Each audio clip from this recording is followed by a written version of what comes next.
So good afternoon, everyone. Thank you for joining the Cullen Roof Connectors webinar. This is the third webinar that we've done, so good to have you here. Just to note, this section is being recorded and will be available online on our YouTube channel, so please keep your microphones muted throughout, and if you have any questions, please submit them via the Q&A function on Teams, and we can have a discussion at the end with our panel. So we look forward to that. I'm Craig Smith. I'm one of the product managers at Cullen, and I'm pleased to introduce today's host, Mo Javid. He has led the development of our new roofing connector materials, and he'll be taking us through the content today. This webinar addresses industry knowledge gaps around roofing connectors identified through our off-site customer-backed innovation process, and across design to installation and forms part of our wider roof connectors campaign.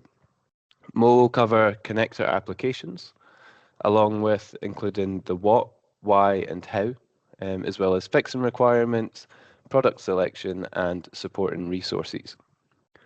We'll end with a panel discussion, which will be for the Q&A.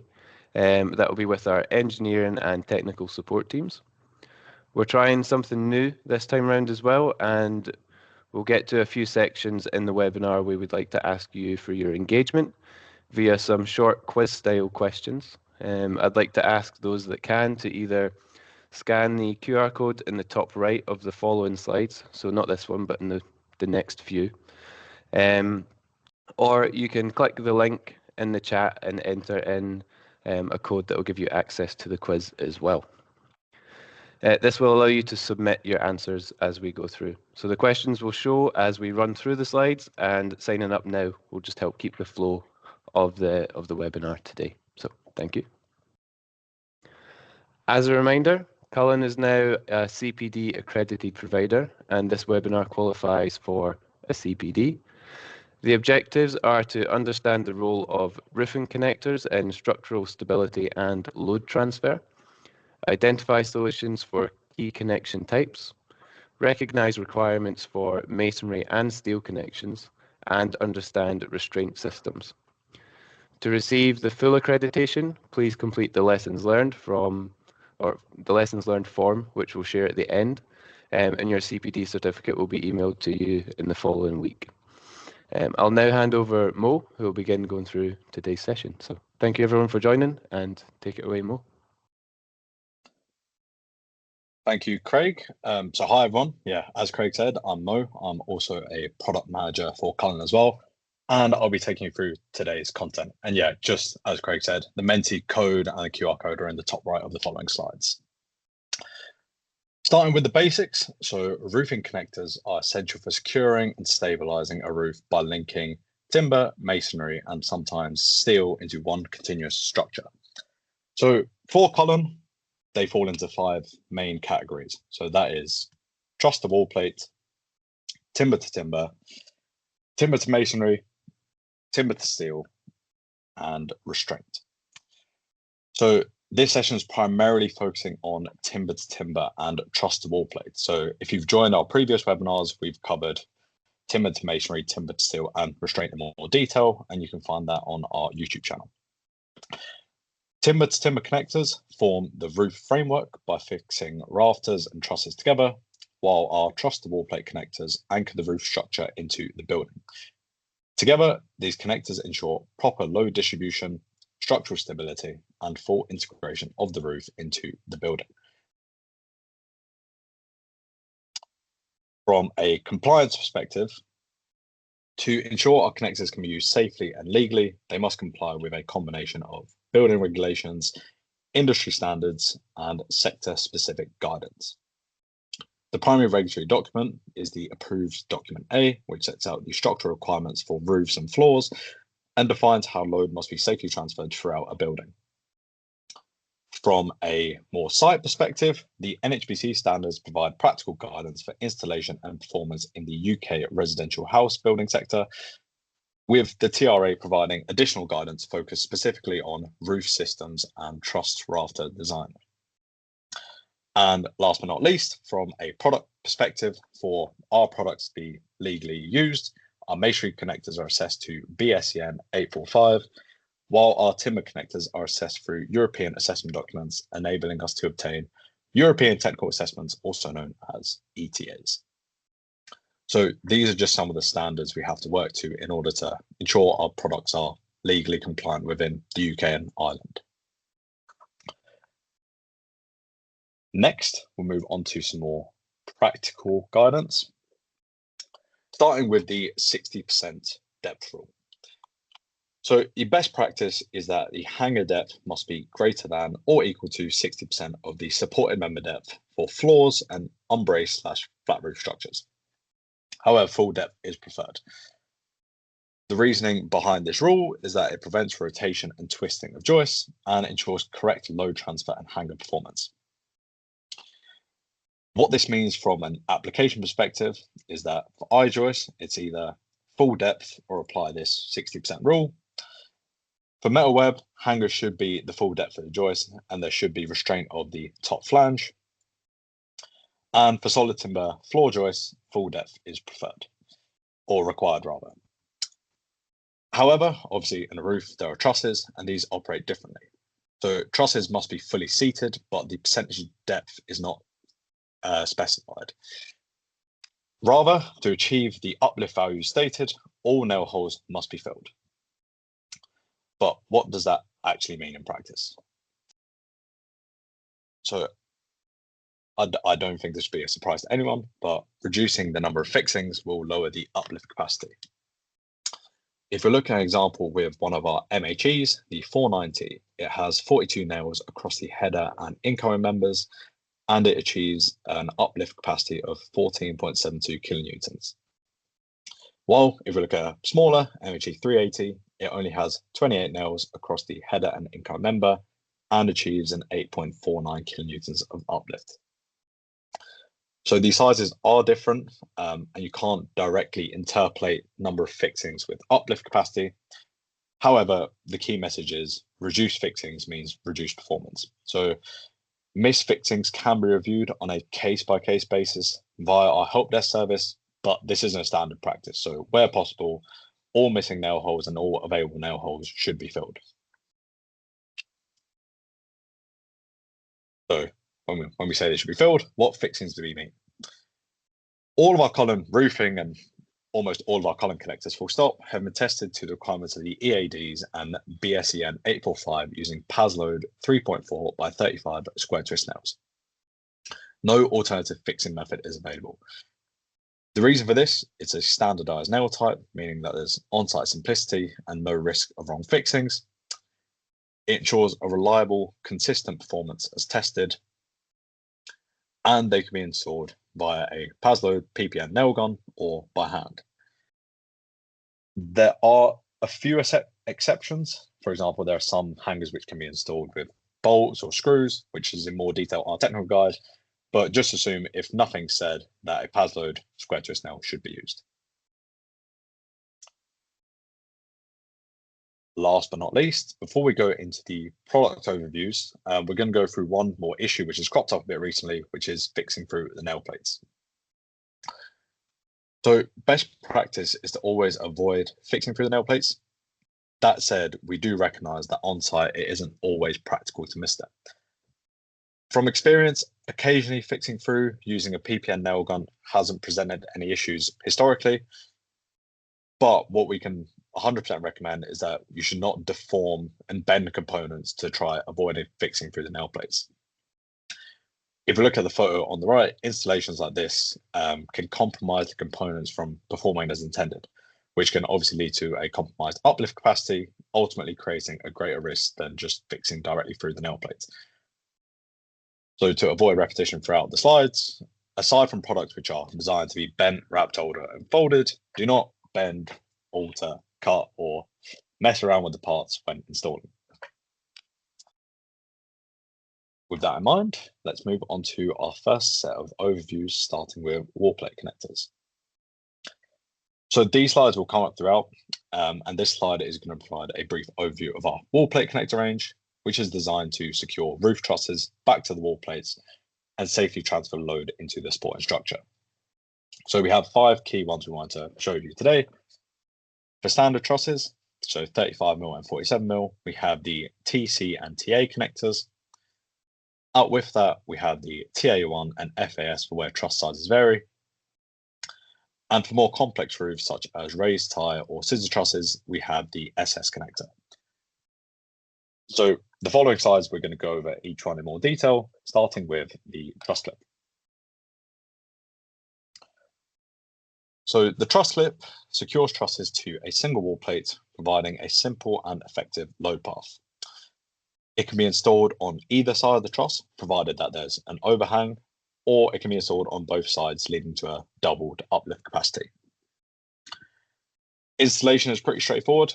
You position the truss correctly onto the wall plate, put the truss clip into place, and then nail the holes into the wall plate and into the truss.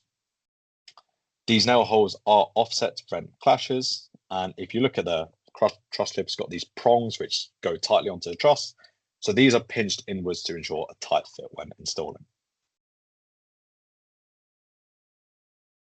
Similarly, the truss anchor is also used for truss-to-wall plate connections, but here, as you can see, it's used for 2-ply wall plates. For a standard installation, all circular nail holes must be filled as a minimum, and you can see there's additional triangular holes which can be filled for enhanced performance. Like the truss clip, it can be installed on one or both sides of the truss, provided that there's an overhang, and installation is pretty much identical. Truss onto the wall plate, put the truss anchor into place, and then fill the available nail holes. Again, these nail holes are offset to prevent clashes, and the prongs you can see on the truss anchor are pinched inwards to ensure a tight fit.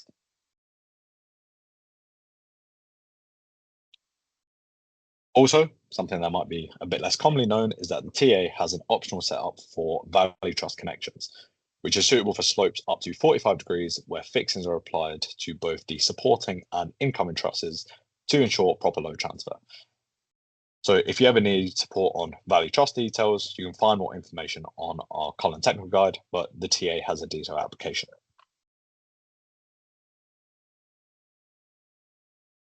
Moving on, the FAS framing anchor is a versatile connector designed to resist uplift across multiple planes, making it ideal for complex timber junctions. As you can see in the photos on the right, the FAS has multiple detailed applications, where including wrapping around wall plates, with I-joist and open web rafter connections, and it's commonly used in girder applications where standard truss clips and truss anchors are insufficient. Installation is pretty simple. You position the FAS at timber junction. It's not really legs, but as you can see, there's a bit of a gap where you can wrap the FAS around if needed, and then nail the available nail holes. So if you look at our technical guide, there's details with reduced number of fixings. So just refer to that when you're looking at load value calculations. Similarly, the TA1 framing anchor also resists uplift across multiple planes. However, it keeps fixings outside of the internal space, making it ideal for where internal finishes must remain clear. It requires a minimum wall plate depth of 75mm, with all circular nail holes filled for correct installation. Generally speaking, the TA1 is less commonly used, is used in more specific cases as it's suited to double wall plates where a standard framing anchor or a truss anchor would not be suitable. And last but not least, for raised tie and scissor trusses, we have the slide shoe. So the slide shoe's function is to connect the truss to the wall plate while enabling for natural rafter deflection, reducing horizontal forces onto the wall plate. This movement is limited to 6mm for an 1800mm high wall, with shorter walls being further restricted by the H over 300 rule. Installation is pretty straightforward. We have these detailed steps in our technical guide, but the slide shoe comes with an additional bearing plate, which is fixed underneath the truss. You then fix the slide shoe to the wall plate and then locate and fix the truss through the side flanges. It should be installed on one or both ends of the truss as specified, and you can see the side flange fixing holes are slots, So effectively, as the truss deflects horizontally, you'll see the truss effectively sliding with the fixings moving like this across the slots.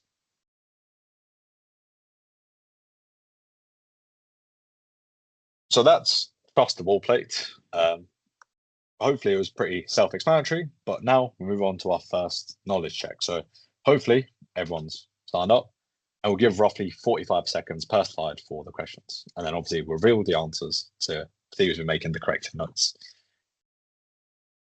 Starting quite easy, what is the primary role of roofing connectors?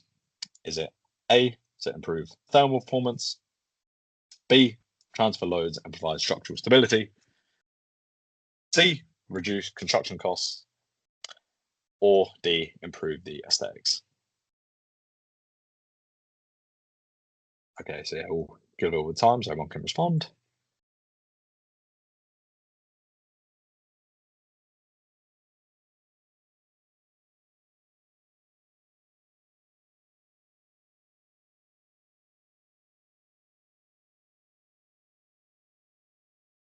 Okay, maybe 10 more seconds. So getting your responses quickly.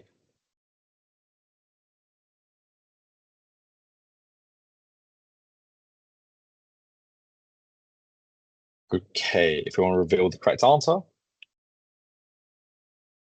I think no surprise to anyone, it is transferring the loads and providing structural stability. So well done to everyone who got that one right. And thank you for all the likes as well. Okay, next, a true or false question. All hanger load capacities can be adjusted proportionally if fewer nails are used. Is that true or false?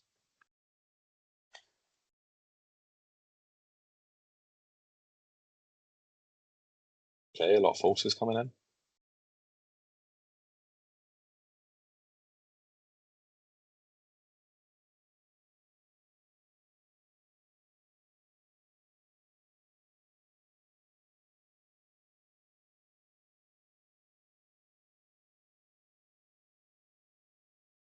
Okay, maybe 10 more seconds.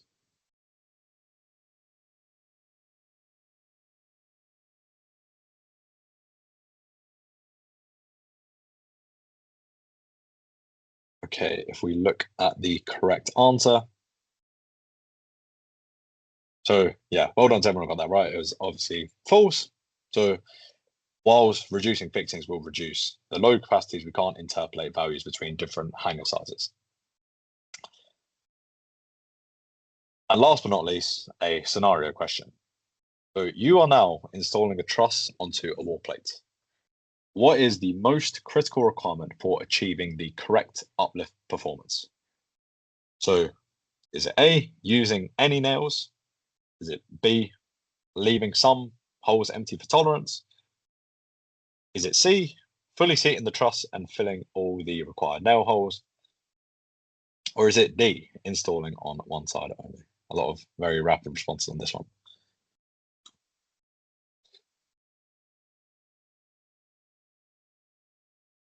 Yeah, thank you everyone for your engagement on this. It's been really good. And for all the likes that are just flooding the screen. It makes us feel a lot better. Okay, we'll give it 10 more seconds.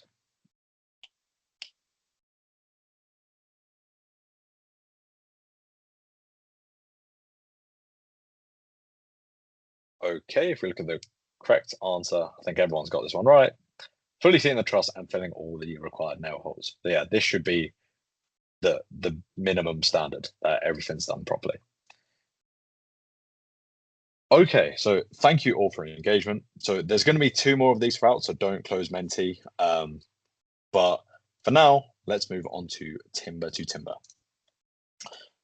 So similar to truss-to-wall plate, this slide outlines our timber to timber roof connectors range, covering applications from light domestic to very high load conditions. For the low load, we have the KM and TM mini hangers. For standard loads, I think a lot of you might be aware, we have the brand new UTS hanger, which will be replacing our TS and KH ranges, and we'll still be keeping our KHL long leg hanger as well. As loads increase, we offer the MH and HMH for high loads, with the HGG and VHGG designed for very high load requirements.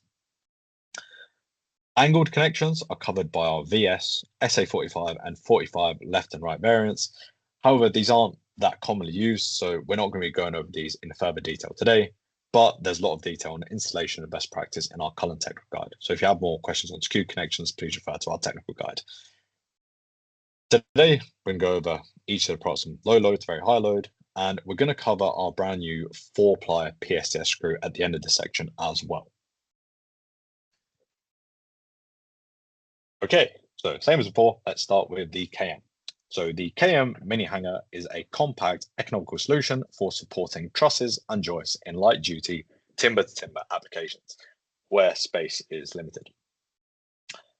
It features staggered nailing to reduce nail clashes and a rear location tab for accurate placement. Installation is quite simple. You position and fix the hanger tight to the support, fully seat the incoming member, and then fix all the specified nail holes. Similarly, the TM midi shoe is also used to support trusses in lower load applications. However, this is typically from bottom chord depths of 97mm and above. It offers a slim, efficient solution where a full truss shoe isn't required. Like the KM, it includes staggered nailing and a rear location tab for accurate placement. And from an installation perspective, similar to the KM, you fix the supports, ensure the truss is fully seated into the shoe, and then fill every available nail hole.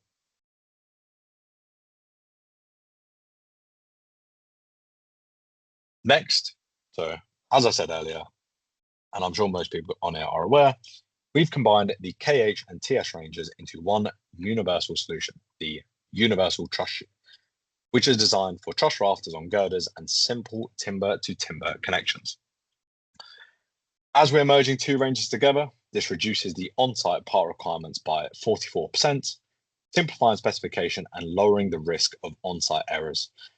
Also, an added benefit is that the UTS has a higher load capacity by around 54% versus the previous ranges. For a standard installation, you position and fix the hanger tight to the support, fully seat the member, and then fix the incoming member.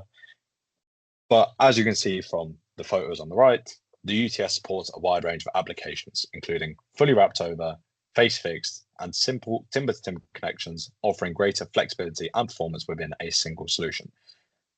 So just to reiterate, the TS and KH and all the applications will be merged into our brand new UTS. However, while the KH is being phased out, we will still retain the KHL quickie hanger. The KHL is used for solid timber-to-timber connections, supporting both solid joists and trusses. And as you can see here, it has this longer leg design, making it ideal for dropped or underslung applications, including fixing into steel with timber packers. The maximum allowable drop is 100mm, and we do have further guidance on our technical portal for dropped purlins. So we'll send a link to that if you don't have access already.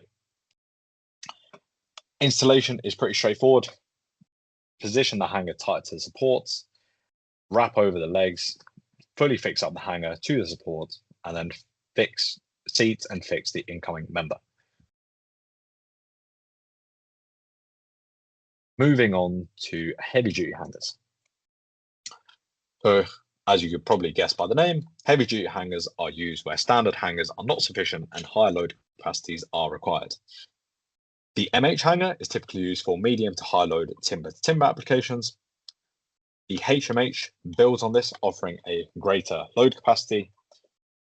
And as we move up the load capacity, the HGG and the VHGG are used for girder truss applications. So you can see the load capacities increase, and typical applications for these include supporting larger trimmers or joists for the MH range, supporting multiple trusses connecting to girders for the HMH, and supporting multiply girder trusses for the HGG and the VHGG. Across the range, correct installation is critical. full fixing schedules must be followed, members must be fully seated, and as always, the hangers must not be cut or altered. The stated load capacities are only achieved when installed in line with the Cullen technical guide. So we have detailed installation sets, which you can find in our technical guide. Okay, so just before we move into knowledge check number 2, let's look at our brand new truss screw. I didn't mean for that to rhyme. So this new PSTS screw is designed to simplify 4-ply timber connections. Traditionally, these connections rely on bolts or double-sided screw fixings, which obviously add time and complexity. The new 8x175mm PSTS allows single face fixing into one side for 4-ply joists and trusses. For designers, it means one screw solution across a wider range of multi-ply applications. And for site teams, it means faster installation by up to 70%. The screw also accommodates other applications, such as connecting multiple metal web joists, connecting multiple solid timber and glulam, and it is now available in all relevant design software, so you should be able to access it now for your designs.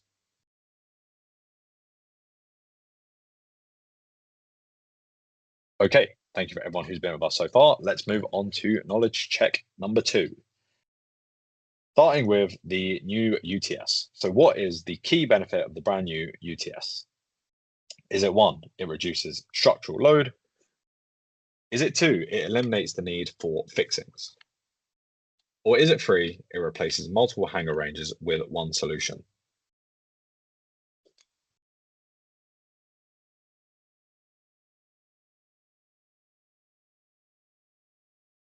Give everyone a little bit more time to respond.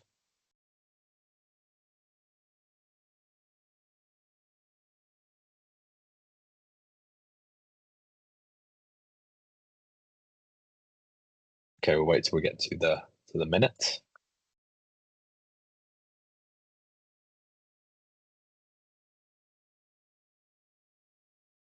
Okay, if we look at the correct answer,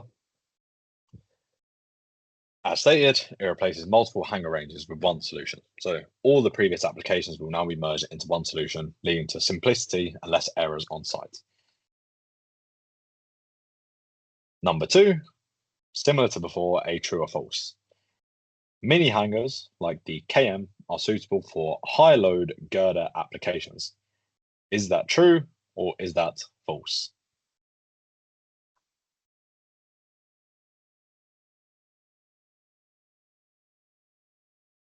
Okay, responses coming in quite speedy.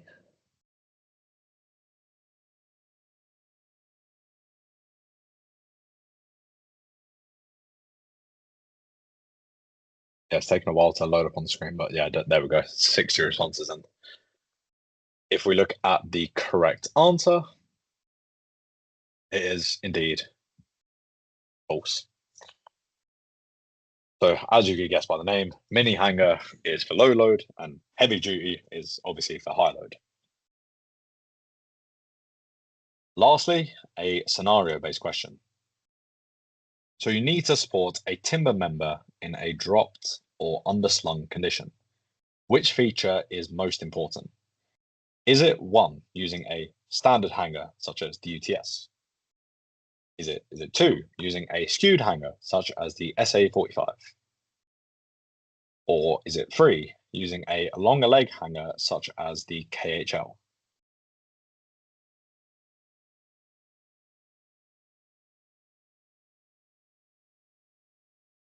Okay, we'll give everyone a little bit more time to respond. I think the responses are coming in quite speedy now.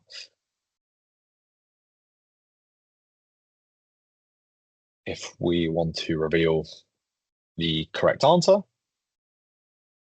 Yep, so everyone's been on the money the whole webinar. It is indeed using a longer leg hanger for dropped and unslung application. So well done, everyone who's been involved.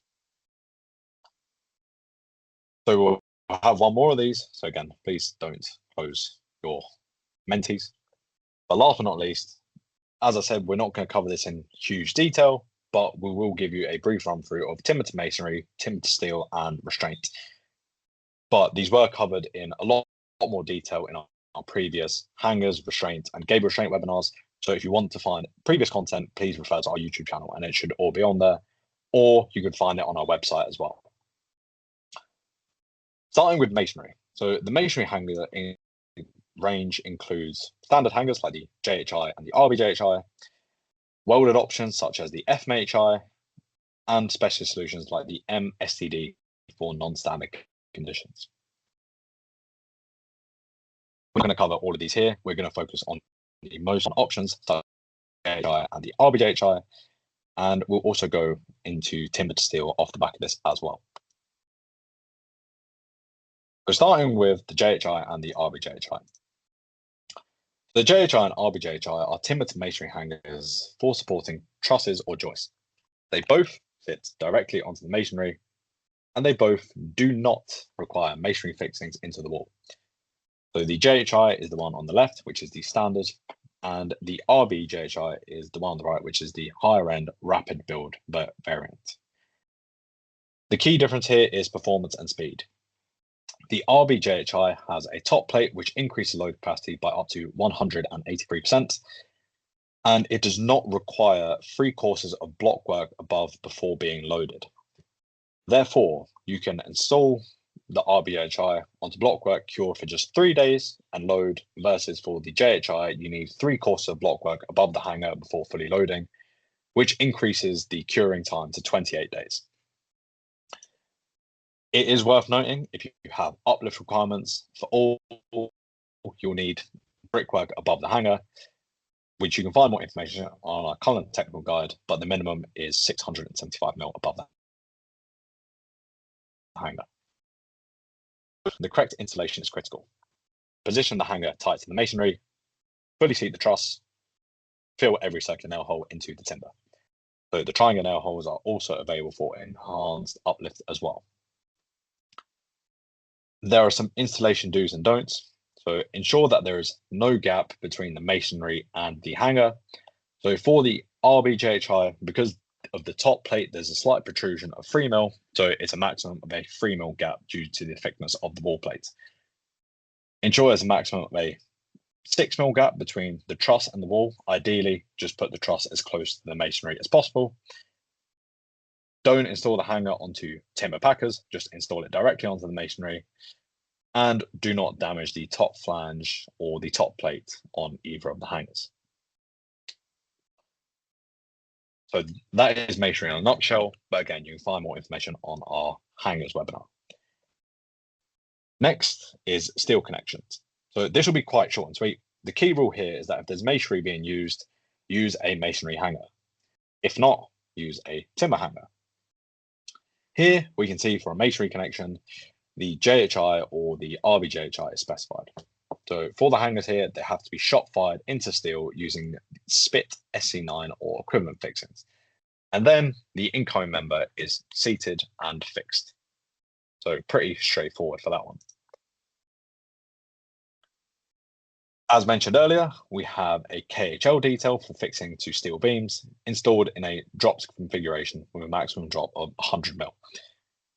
The hanger is face fixed and top fixed to timber packers, which are fixed to the steel. The incoming member is then dropped in and fixed.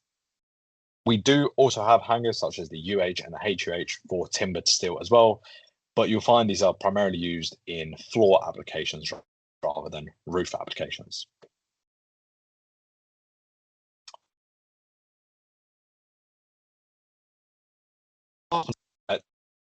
Restraints are our gable restraint system. Our gable restraint system combines a series of restraint straps to prevent the collapse of timber gable ends, so spandrel panels, by tying the gable back into the floor and roof structure. So this is in masonry construction with spandrel panels. This slide provides an overview of the system components and typical fixing centers, and you can find a lot more detailed information in our previous webinar and features and benefits and install videos on our YouTube channel and website. But the key thing to highlight here is that all elements must be included to achieve full performance. So that's the Cullen GRB bracket, the Cullen VRS strap, the Cullen RST twist strap, the Cullen PFS strap, and last but not least, the Cullen FT wall ties. I'm not sure if it's known to everyone, but wall ties are a critical component of the overall system.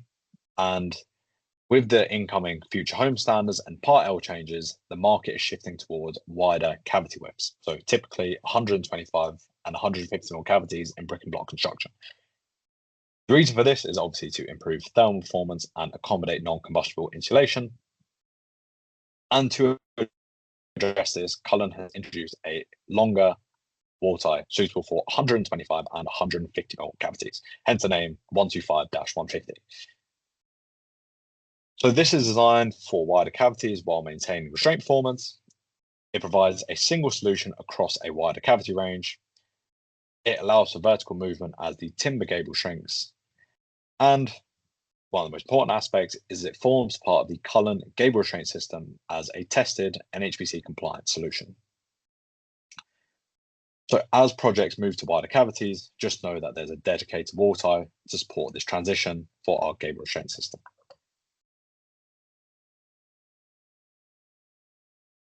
Now onto our last knowledge check. What is the key advantage of the RBJHI hanger compared to the standard JHI? Is it higher load capacity and faster construction times? Is it requires no masonry into fixings into the masonry rather? Or is it that it can be used without mortar?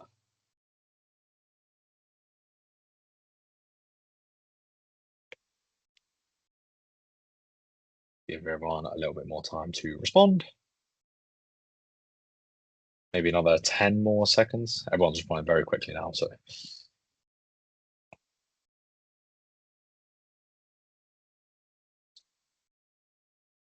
Okay, if we look at the correct answer,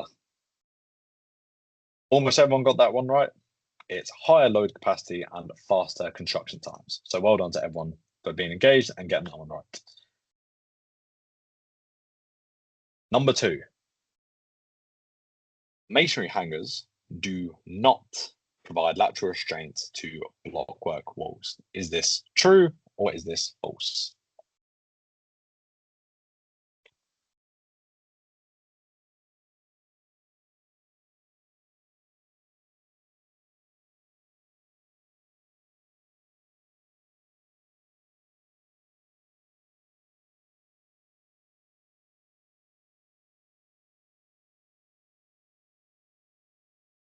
A little bit more time needed for this one. It was a bit of a trick question.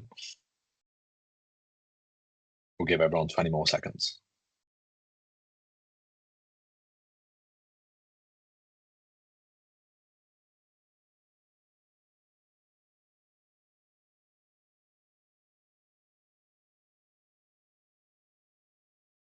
Okay, if we can reveal the correct answer, it is true. So yes, the hangers do not provide lateral restraint to the blockwork walls. That requires the use of restraint straps, and you can find more information on our straps webinars and our straps installation videos all over our Cullen YouTube channel.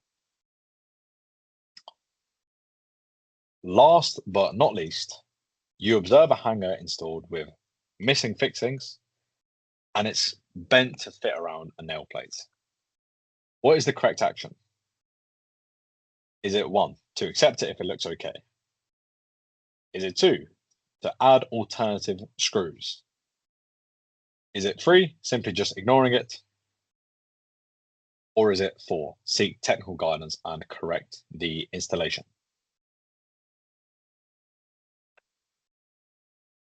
A lot of responses on this one.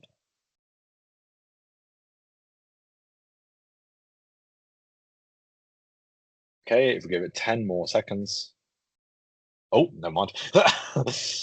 Yep, so seek technical guidance and correct the installation. So again, we have a dedicated technical help desk team who are here to help with all your queries. So if you have any queries that need to be escalated, go via the help desk. And if you don't have access to the help desk currently, we'll be sharing that all in the follow-up emails.